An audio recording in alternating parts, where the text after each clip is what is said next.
I didn't mean all those terrible things about it. It really, what it comes down to is we're dressing up as mostly fictional characters. Yeah, it's really. I call it being broke. Fred. I actually don't use the term because I don't ever act whoever I'm wearing. I don't. Well, I mean, some people call it LARPing, but you know, with costume play or playing what you're costuming as, and I make shit, put it on, get drunk. Like that's really. I do that while doing the voice. So I mean, it's really subjective, and it's definitely just what you personally go by. And there's no right or wrong. There's no, it's not, it's costuming. No, it's not anything like that. It's just what you personally feel comfortable wearing. Margie, do you have any thoughts on that matter? I used to, when I first got into it, I honestly didn't know what cosplay was because it was really sort of a new term. We always called it costuming, but I guess as years of cosplay and there's been so much more attention, people will come up to me now and they're like, oh, do you cosplay? And I'm like, oh, yes, because it's just kind of an evolution of the term. So that's the way I think about it. It's, the terms are going to evolve and if it's talking about what you're doing. So, since this is the comics track that's sort of hosting this panel, even though really there's a lot of universal themes that we can sort of cover everywhere, we won't just comics stuff necessarily. What made you so passionate about comic book characters that you wanted to embody them? And I would love to start towards the end of the table first, since we have one of our most famous Wonder Woman here. I really just love what Wonder Woman stands for, and she's so recognizable to the kids. When we first got into it, me and my husband got into it on the charity side of it. And I honestly didn't, like he said, he just came home one day and he was like, I want to make a Batman costume. And I was like, what? You want to do what? Like, I didn't know. I didn't know that all of this existed, and it's been so wonderful, but I saw what they did with the kids, and it was just really wonderful to see the kids' faces when Batman came to visit them, and I was like, hey, I want to get in on this too. So I made a Wonder Woman costume, and that was that. And I really just there's nothing like embodying the character for people who are truly passionate about the character too. I don't costume for all the trolls online. I don't costume to get a lot of attention. I costume for fans because I'm a fan. So. Mark? Now the question was why did you embody one character? Well, why comic book characters? Oh, I've always been a comic book fan, and Halloween was always big for me. So often my costumes would be comic book based, and I'm also one of those people who never stopped dressing up for Halloween. Started in March, April, thinking about what I'd be, and putting the costume together. So yeah, it was just natural that eventually, by the time I went to my first con, I already had this huge stockpile of Halloween costumes, and I was able to just bring them on. I'm into the comic characters mostly just because I'm a reader, old shit, new shit, and I don't necessarily choose my characters that I wear as relatable options because most of the time it's a villain. So, I don't rob banks, I don't, have a love triangle of 5,000 people, I don't have those types of situations, but if a character just is, the way that they talk, or the situations that they're in, or even the adventures that they're in, and sometimes it's, man, that outfit is kick-ass, I need to make that, then, but it's definitely a rule I need to like them first, I can't just, but comics definitely, because it's just a better read, really. How many of you go to a movie and you look at the costumes first and you're like, I need to make that? That's what you're playing a video game, you're like, that costume.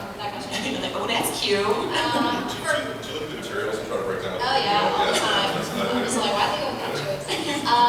For me, I was into comics. I grew up in a very, very small town in Canada, and my access to comic books was very limited, but I was introduced more through the anime portion of it. But what really inspired me was movies like Batman Begins had just come out, and I'm like, wow, I really love how they translated Batman's costume to the movies. And I felt like comic book costumes were much easier to create a more realistic look.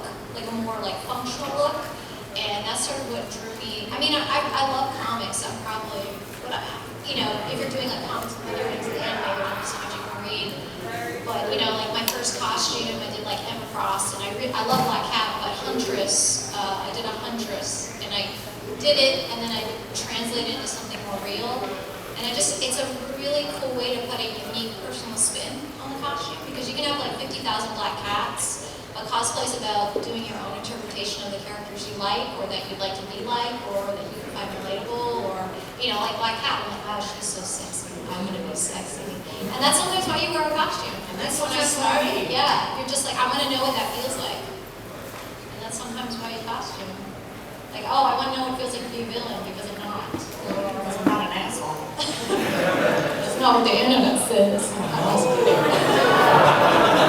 right.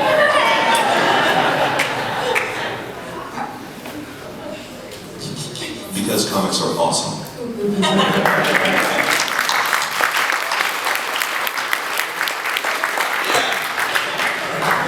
Got the cheap pop there. Comics are created equally. Let's just say Oh, that. yeah. I didn't say all comics are awesome, I said comics. I've heard this man say some really bad things about my favorite DC characters before, so. Which one? There are so many that suck. I know. Yay, Sadly, fight. I'm dressed as a Marvel character. Don't beat me up. Now, for those of you who create your own costumes here on stage, which is probably the majority of you, what was the most difficult part of the craft to learn? Was there any one particular skill set where you said, oh, I gotta learn how to do this, or oh, this one particular item was very difficult to pull together? Everything? Everything. I would say, I mean, you're always going to learn something. No matter if you're like, hey, you know, I got this, I've learned this, but then, you know, you want to take on a costume that's got something so intricate or just doesn't translate to real life. You want to figure it out, but you're going to learn, you know, a new technique. I've never done that before. Like fukus, like Sailor Scout fukus. Fuck those things. For me, gloves. Yes. Gloves. They're portable. You're always leveling up your skills, so even if you're like, man, I got bunny suits now, now I'm gonna have bunny suits with lasers. And suddenly, like, bunny suits not so simple anymore. Yeah. I like approaching new technology when I can. You know, I brought out a new one. I have a Magneto this year, and I don't have a 3D printer, but I have access to somebody who has a 3D printer, and the helmet was 3D printed. And that was very cool. It's seriously, like, the 3D printing aspect is great, but it also is good still that you should always have your just arsenal of techniques. Like, don't just drop a technique because you're like, oh man, there's this new one and I'm just gonna forget about something. But I think I can honestly say packaging. Oh yeah, Packaging Jesus. is the hardest and probably the most important skill you can have, because you need a pattern when you make props. You need a pattern if you're doing it in 3D. You need a pattern if you're doing cloth. You always need to understand proportion and patterning.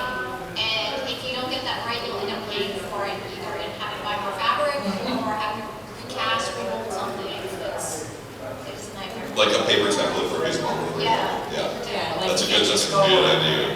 You can't just go online and be like, all right, I want, you know, XYZ pattern.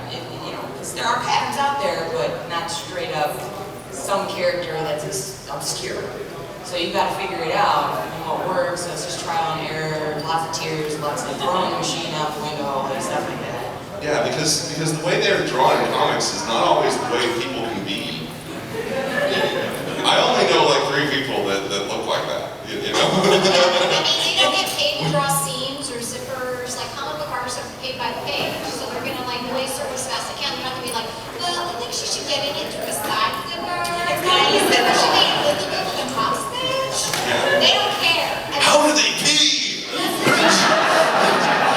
they don't think of like the functionality of it. So that's what I liked about it, was the fact that you could basically break it down and you're like, okay, like when I approach comic book costumes, I'm like, okay, what did the artist look at when they drew this? Not, let me do a derivative of your drawing. So I try to look at, okay, if the artist was looking at the costume I was wearing, he would have drawn that. So you add scenes, you make it more flattering, you scale things to your body. You know, like you said, we're not all built like sculptors. Yeah. And they're in a secret society. That's what I'm talking about. No. They're kind of public.